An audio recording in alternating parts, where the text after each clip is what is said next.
അല്ല നീ സാധനങ്ങൾ വാങ്ങാൻ പോയതായിരുന്നോ? എന്നിട്ട് എന്താ എന്റെ അടുത്ത് പറഞ്ഞില്ല? ഇവിടെ അരിയും പഞ്ചസാരയും ഓയിലും എല്ലാം കഴിഞ്ഞിരിക്കുന്നു. അതിനമ്മയ്ക്ക് ഇവിടെ ഒരു മോൻ മാത്രമേ ഉള്ളൂ, ഒരാളും കൂടെ ഇല്ലേ? ബാക്കി സാധനങ്ങൾ അവനോട് വാങ്ങാൻ പറ, അവനും വാങ്ങട്ടെ കുറച്ച്. ഏട്ടൻ പറഞ്ഞിട്ട് വേണോ എനിക്ക് ഈ വീട്ടിൽ ഈ സാധനം മേടിക്കാൻ? അല്ലെങ്കിൽ തന്നെ എന്താ മേടിച്ച്? കുറച്ച് റസ്ക് ആട്ടി 2 സോപ്പോ ഇത് മേടിച്ച എല്ലാം ആയിന്നാ. അമ്മ പോയിട്ട് ഇവിടെ എന്താ മേടിച്ച ലിസ്റ്റ് അല്ലേ ഞാൻ മേടിച്ചുതരാം, പക്ഷെ കുറച്ച്. നല്ല കാര്യമായി. കണക്ക് നോക്കിയിട്ടാണ് മോനെ വീട്ടിലേക്ക് സാധനങ്ങൾ വാങ്ങിക്കുന്നത്. അതുണ്ടാക്കി താമ ഇതുണ്ടാക്കി താമ പറഞ്ഞ പുറകെ നടക്കുന്ന പിള്ളേരല്ലേ ഞങ്ങള്. ഇപ്പോഴാണ് 2 പെൺകുട്ടികളും വന്നു. ചെലവ് കൂടുതലുള്ളൂ, കുറയോ? ഞാൻ ലിസ്റ്റ് ഇട്ട് തരാം, മോൻ എല്ലാ സാധനങ്ങളും വാങ്ങിച്ചിട്ട് വാ. എന്നാ അമ്മ ഒരു കാര്യം ചെയ്യ്, ആരെന്തൊക്കെ വാങ്ങണം എന്നുള്ളതേ 2 ലിസ്റ്റ് ഉണ്ടാക്കിയെടുത്താ. പക്ഷെ ഒരു കാര്യമുണ്ട്, ലാസ്റ്റ് കണക്കൂട്ടി വെക്കുമ്പോ എമൗണ്ട് സെയിം ആയിരിക്കണം. പിന്നെതാ ഇത് തന്നെ വന്നിട്ടുണ്ട് 750 രൂപ. ഓ അപ്പൊ ഇതിന് കണക്ക് വേറെ എഴുതിയേക്കണായിരിക്കും അല്ലേ? പിന്നല്ലാണ്ട് നീയെല്ലാം ഒരുമാതിരി വിലയിലാണ് സംസാരിച്ചത്.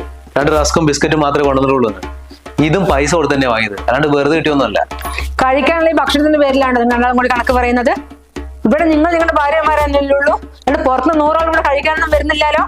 അമ്മേ ചില കണക്കുകൾ സൂക്ഷിക്കുക തന്നെ വേണം, അത് വീട്ടിലായാലും ശരി എവിടെയാലും ശരി. പിന്നെ ഏട്ടന് 5 പറഞ്ഞൊന്നും കാര്യമില്ല. അമ്മയൊരു കാര്യം ചെയ്യും, ലിസ്റ്റ് ഉണ്ടാക്കി തന്നെ, അത് മാത്രം ഞാൻ മേടിക്കൂ. അങ്ങനെ എഴുതരുന്ന സാധനങ്ങൾ മാത്രമേ ഉള്ളൂ, വീട്ടിലേക്ക് വേറെ ഒരു സാധനവും വേണ്ടേ? പാലോ പച്ചക്കറി മീന് പഴങ്ങൾ അതൊന്നും വാങ്ങിക്കണ്ട. അതിനൊക്കെ നിങ്ങൾ പുറകെ എനിക്ക് നടക്കണം. ഓ അതിനിപ്പോ 500 1000 വേണം, അത് ഞാൻ തരാം.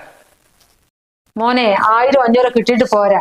ദിവസം 2 ലിറ്റർ പാലിൽ എവിടെ വരുത്തുന്നത്? അവനെ കൊടുക്കണം മാസം 3500. ആ വല്ല 10-5 ഞാനും തരാം. വെറുതെ വേണ്ടാണ്ട് ഒരുപാട് വിലയുള്ള സോപ്പ് വാങ്ങി, ഇതിന്റെ ആവശ്യം തന്നെയല്ലോ ഇവിടെ.